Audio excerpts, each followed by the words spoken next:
Olá, minhas irmãs e irmãos em Cristo, desejo a todos muita paz. O nosso tema para hoje foi retirado de uma frase que está inserida na segunda carta de Paulo ao seu discípulo Timóteo, a quem Paulo considera como um filho adotivo. No capítulo 4 dessa carta de Paulo, já no final da carta, versículo 21, existe a frase: procura vir antes do inverno. Essa frase é o nosso tema. Eu já vi traduções dizendo: havia-te de chegar antes do inverno, apressa-te por chegar antes do inverno, busca chegar antes do inverno. Mas ficamos com essa tradução que eu acredito até que seja da Bíblia de Jerusalém. Paulo escreve esta carta ao seu discípulo Timóteo de Roma, onde ele está em prisão, na sua segunda prisão durante o seu julgamento final. Lucas, o evangelista, que é seu grande amigo e discípulo muito fiel, está ao seu lado. Mas para que nós possamos entender o motivo dessa carta, entender exatamente o que essa carta está dizendo, para que nós possamos entender melhor o nosso tema, vamos nos situar dentro do tempo, na história de Paulo de Tarso, para que a gente possa chegar a isso. Corre o ano de 67. Nero, César, é o imperador de Roma. Estamos provavelmente entre março e abril, é primavera. Está chegando o verão, o calor do verão, o inverno já ficou para trás. Paulo acabara de chegar da ilha de Creta. É a sua segunda visita que ele faz à sua igreja de Roma. A igreja cristã que ele havia fundado em Roma, com uma série de pequenas comunidades cristãs gravitando ao redor da cidade eterna. E junto à porta Ostienses, uma das portas de Roma, a porta Ostienses, no lado esquerdo, na margem esquerda do rio Tibre, existe se estamos em 67, mas existia um grande armazém de trigo abandonado, vazio. Os cristãos se reúnem, alugam aquele galpão para que Paulo possa fazer as suas pregações. Aquela igreja, enfim, que está passando por uma dificuldade muito grande, como nós veremos. Essa é sempre grande a multidão dentro deste armazém. Centenas de pessoas de várias classes sociais. São plebeus, são patrícios, são escravos, são comerciantes, são militares, enfim, são multidões e multidões que são convertidas, ou que convertem-se ao cristianismo durante essas pregações, durante os sermões de Paulo, neste começo do ano de 67. Certo dia, entrou neste armazém uma decúria de legionários. Decúria é uma fração de tropa com 10 soldados, 10 legionários. 10 dos temidos pretorianos de Nero. E dão voz de prisão a Paulo, acusando-o de ser o chefe da proscrita seita dos nazarenos, da proscrita seita dos cristãos. Esta, meus amigos, é a sua segunda prisão em Roma. A primeira prisão acontece no ano de 61, onde depois de 2 anos de julgamento, no ano de 63, em junho de 63, Paulo é libertado dessa sua primeira prisão.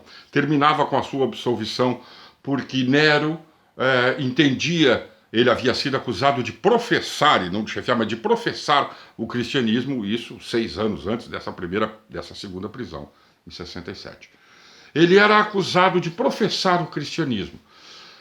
E Nero entendia que aquilo não era crime. Afinal de contas, Roma sempre fora muito tolerante com todas as denominações religiosas.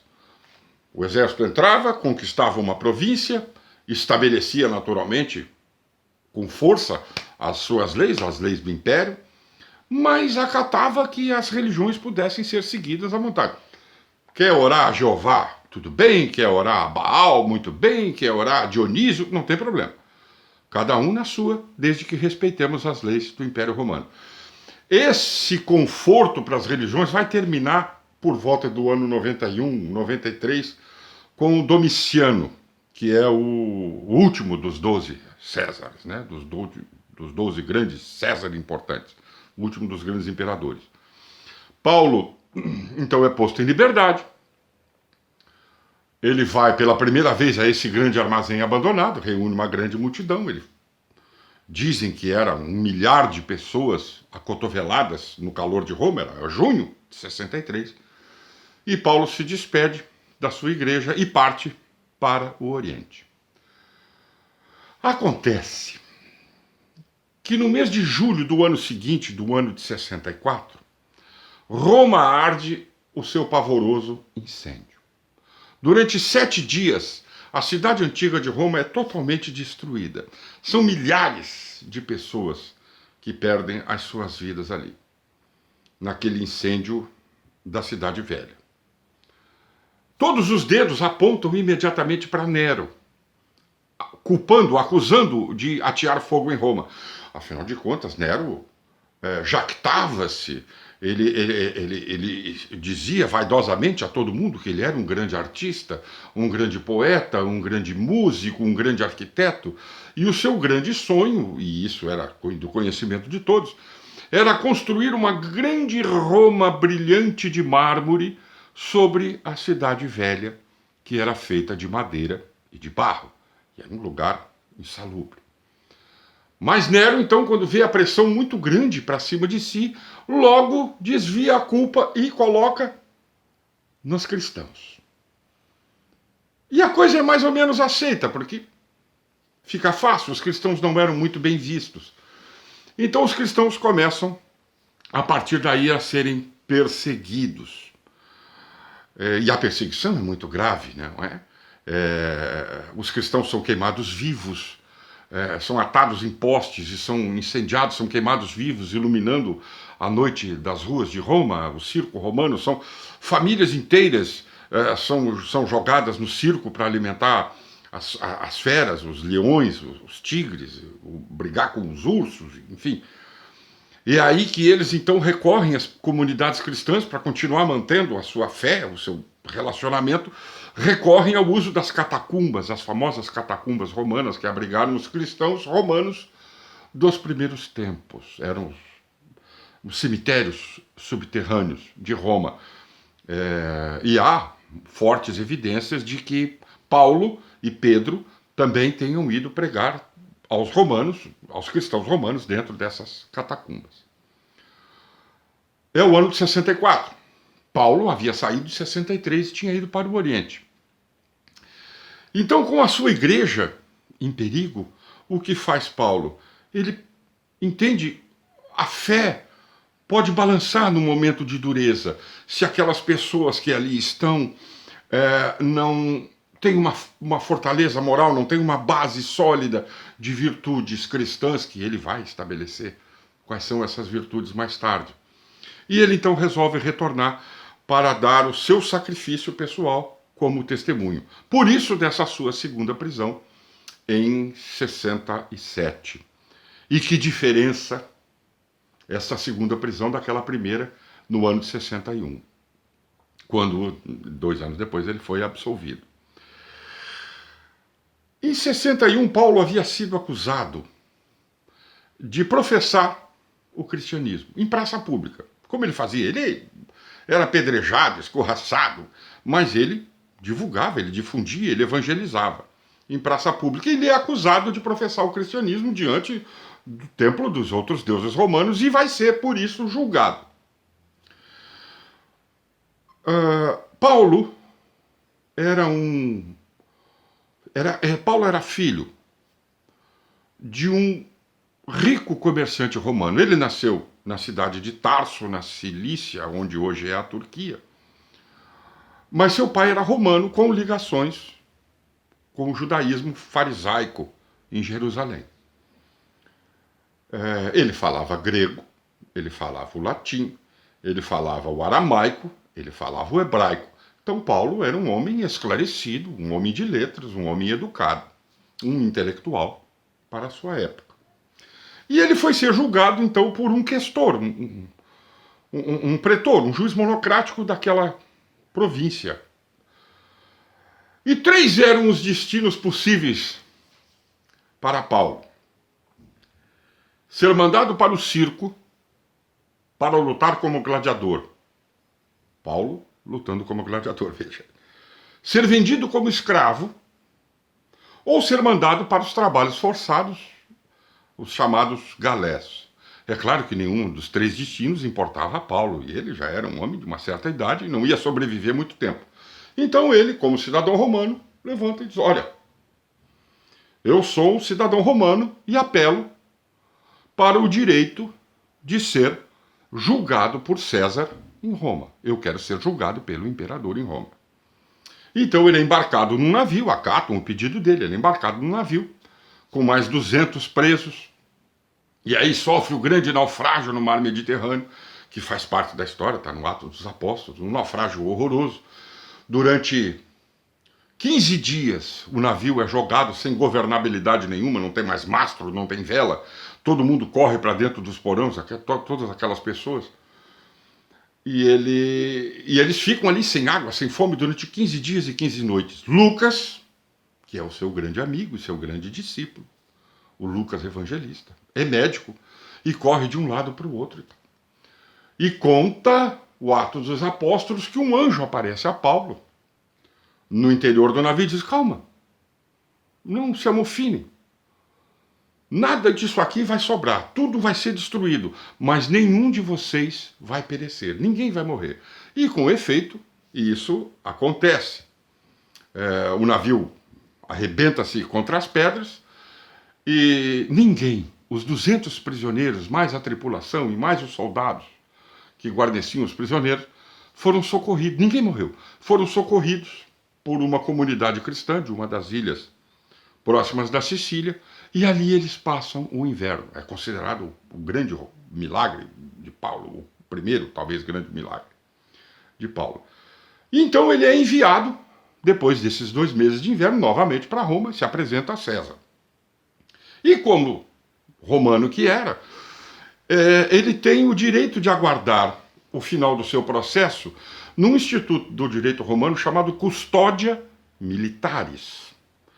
Ele pode sair, alugar uma casa, ele não vai para a prisão, ele aluga uma casa, próximo, como efetivamente faz, próxima do Capitólio, e aonde ele pode receber as pessoas.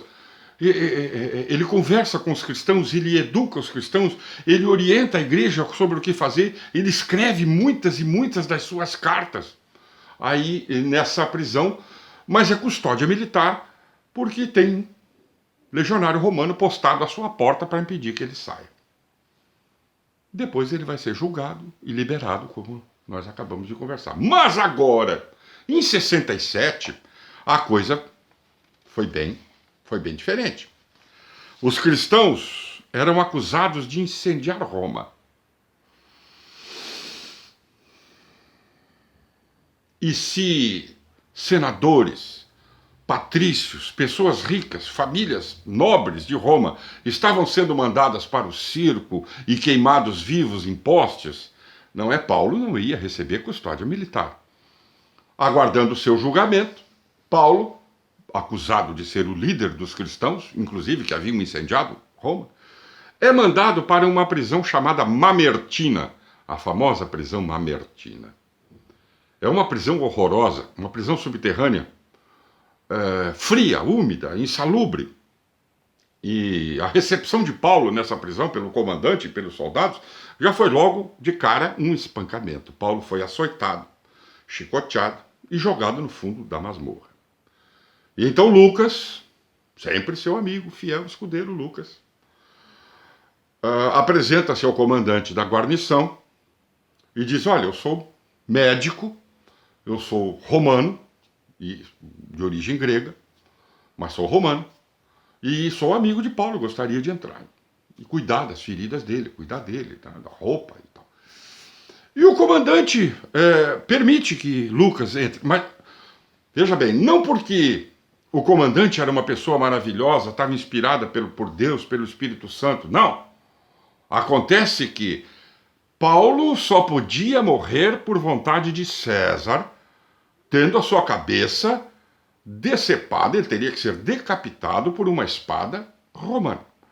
Ai do comandante e dos seus guardas se Paulo morresse na prisão, que não fosse de acordo com a vontade. Eles iriam sofrer, que não fosse de acordo com a vontade de Nero, eles iriam sofrer as consequências. Então ele permite que Lucas entre ali. Paulo recebe Lucas na prisão. E eu digo assim, se nós podemos dizer que Deus não, como dizem, Deus não joga, mas fiscaliza o jogo, né?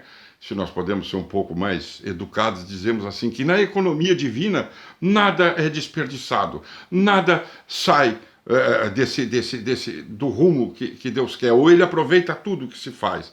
É aí, dentro dessa prisão, ao lado de Lucas, que eles vão escrever um dos maiores livros, junto com os evangelhos, do Novo Testamento, que é os Atos dos Apóstolos, que Lucas escreve. Lucas já havia escrito o seu evangelho, depois de avistar-se com Maria, mãe de Jesus, e com João, o apóstolo mais jovem, Pedro e outros discípulos, e depois ele passa a acompanhar Paulo na sua peregrinação. Vejamos. Paulo é um ancião. Paulo tem em torno de 65 a 67 anos. Romantizaram durante muito tempo, mas não existe nenhuma evidência histórica de que Paulo e Jesus tivessem a mesma idade, né? Os dois grandes antagonistas do cristianismo no começo do cristianismo, Jesus, o que veio trazer a nova ideia, o evangelho, a boa nova, e Paulo, o grande perseguidor, teriam a mesma idade. É mais fácil nós acreditarmos que Paulo tinha essa idade do que Jesus, porque de Jesus não se sabe absolutamente nada. E Paulo havia registros disso aí. Mas em torno disso, ele tem 65 e 67 anos. É um homem velho, para os padrões da época. Ele tem o seu corpo maltratado pelo tempo, pelas dores dos seus ferimentos. Ele havia sido espancado, apedrejado, chicoteado agora recentemente, quando entrou na prisão. Ele sofreu naufrágio, passou fome, enfim. Eles têm dores e Paulo sente frio pela sua idade dentro daquela prisão. Na sua defesa, ele está completamente abandonado. Nenhum cristão de Roma levantou-se diante do tribunal para defendê-lo. Ninguém falou por ele. Ninguém foi em seu socorro. Ele está no corredor da morte. Ele está aguardando a sua execução. Só Lucas mantém pé firme ao lado dele. Paulo conhece a dor do inverno. O inverno que lhe vai na alma. Ele conta a Lucas que é acompanhado pelos fantasmas do passado, os fantasmas que o remorso lhe provoca. Estevão, o primeiro mártir que ele manda apedrejar. Ele conta que Estevão, já morrendo, balbucia baixinho uma prece, dizendo assim: Senhor, não lhes imputeis este pecado. E Paulo diz que aquela frase foi gritada nos seus ouvidos. E ele é acompanhado pela imagem de Estevão morrendo e das mulheres, crianças, velhos, famílias inteiras que ele perseguia. Tanto que ele estava indo a Damasco para perseguir as famílias cristãs de lá, quando então, na estrada, ele conhece o Cristo que se apresenta a ele. E ele se converte, não é? Quando Jesus lhe pergunta: Paulo, Paulo, por que me persegues, não é? E aí começa a sua peregrinação, já como cristão. Então, nessa prisão úmida, ele vai escrever junto com Lucas as cartas que ainda lhe faltavam. Ele escreve a Tito, ele escreve a Filemon, ele escreve a Hebreus, e a sua última carta, a Carta Testamento, é a segunda epístola, a segunda carta que ele escreve a este seu querido discípulo Timóteo. Na saudação, ele já demonstra o carinho que tem. Ele diz: Paulo, apóstolo de Cristo Jesus, ao amado filho Timóteo, graça, misericórdia e paz. Após contar na carta sobre o seu julgamento, ele exorta Timóteo a manter a sua fé sem fingimento. Palavras de Paulo, uma fé sem fingimento. E a pregar a palavra. E ele vai definir o seu testemunho, o seu suplício, com uma frase que entra para a história e que todos os cristãos conhecem, do dever cumprido. Ele diz na carta: combati o bom combate, completei a carreira e guardei a fé. Então, o espírito do apóstolo dá lugar ao homem velho, ao homem frágil, necessitado que é do carinho daquele filho. Ele receia que Timóteo vá chegar tarde.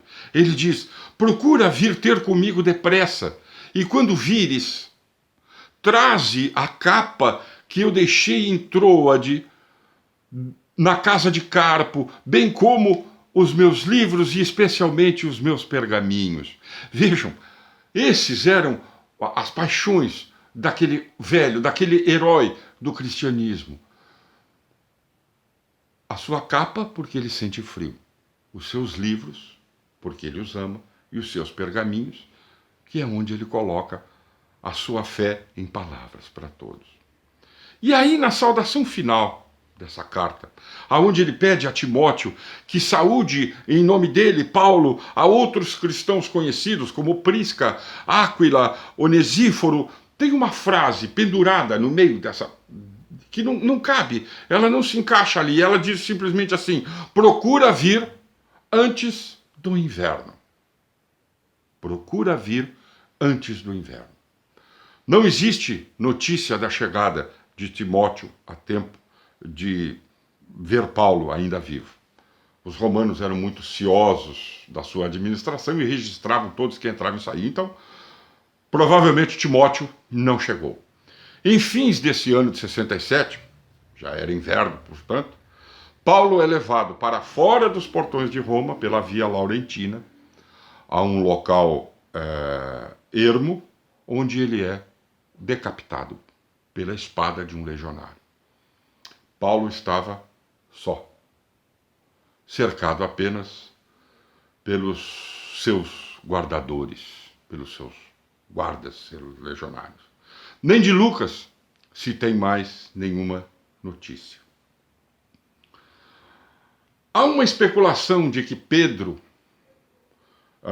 houvera visitado Paulo nessa prisão mamertina. Mas não há relato histórico. Como eu disse, os romanos eram muito judiciosos, muito ciosos nas questões da administração e anotavam tudo, escreviam tudo. E também há um romanceamento de que Pedro teria sido morto logo depois de Paulo, no seu martírio decapitado, Paulo decapitado e Pedro crucificado de cabeça para baixo. Não se sabe. O que acontece, o que se sabe de verdade é que um ano mais tarde, no dia 9 de junho do ano de 68, Nero suicida-se e as coisas se acalmam. As perseguições aos cristãos arrefecem. Procura vir antes do inverno. O que isso significa exatamente para Paulo? Como Timóteo deve entender essa recomendação? Que ensinamento existe aí para nós cristãos do século XXI? Paulo sente frio e quer a sua capa antes do inverno. Paulo conhece o rigor do clima numa viagem pelo Mediterrâneo por terra e preocupa-se com a saúde do seu filho adotivo? Sim, isso tudo é bem possível. Mas há um ensinamento aí também para nós.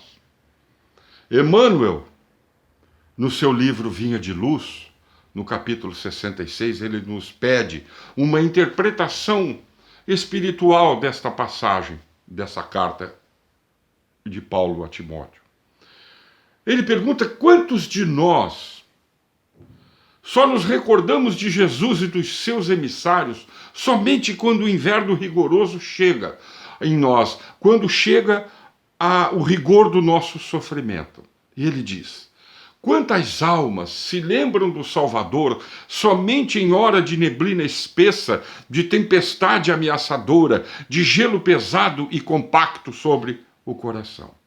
Ora, Paulo conhece o coração do seu filho e provavelmente ainda da frágil e vacilante disposição na fé desse seu discípulo. Por isso ele coloca assim na sua carta e lemos nas entrelinhas.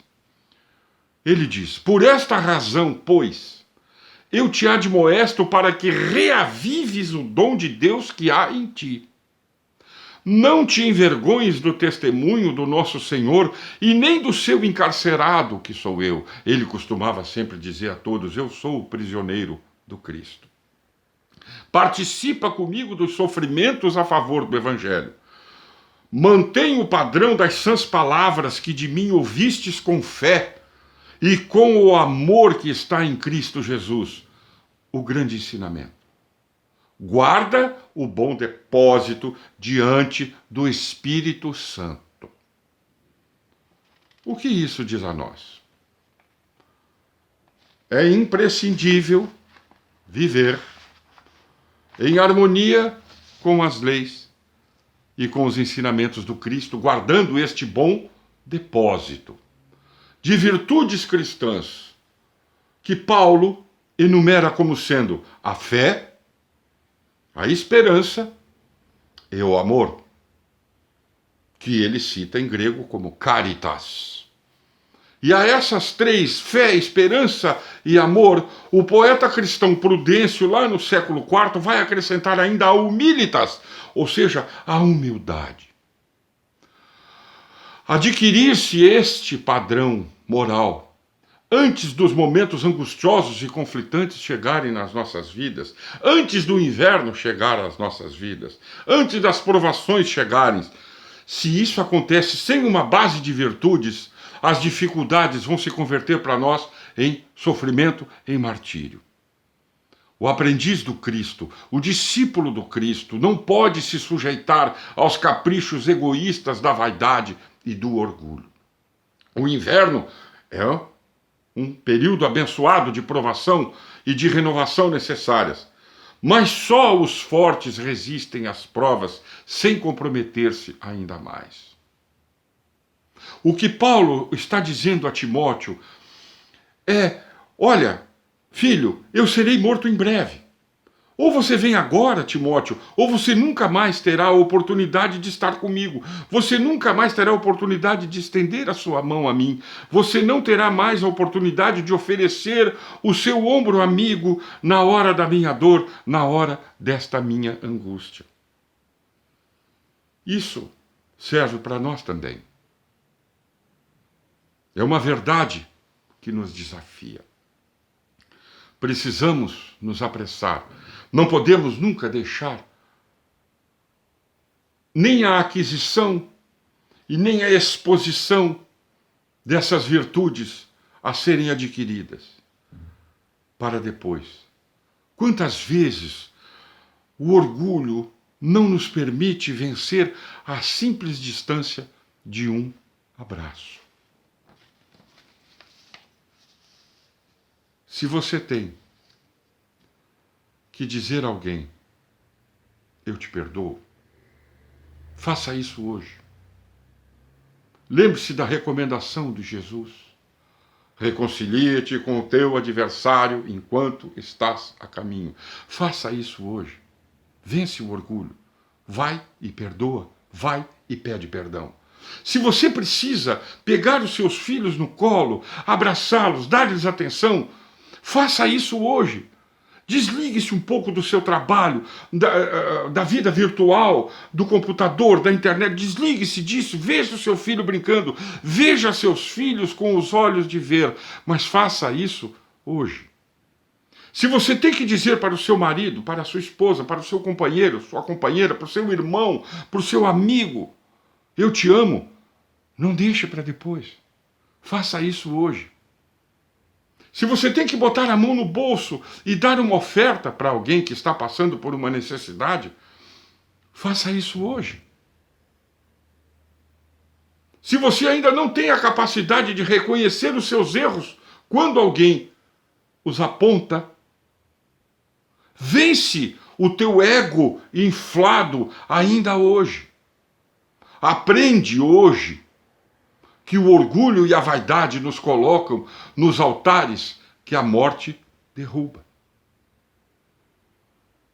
Porque se nós deixarmos, meus irmãos e minhas irmãs, para amanhã as coisas que nos elevam a alma, talvez não tenhamos mais chance, nem a oportunidade ou tempo para fazer isso. Talvez o inverno nos pegue no momento de desespero. Nós acabamos ficando em desespero porque não temos essa base, porque não praticamos isso, porque não fizemos isso. Deixo uma frase que é bem nossa, é uma atitude bem nossa, que Paulo coloca na sua carta aos Romanos. Deixo isso para a nossa reflexão. Pois o que faço não é o bem que eu desejo, mas o mal que eu não quero fazer, esse eu continuo fazendo. Refletamos a respeito. O inverno está chegando. Apressemo-nos. Obrigado pela sua atenção. Fiquem em paz. Jesus será conosco agora e sempre.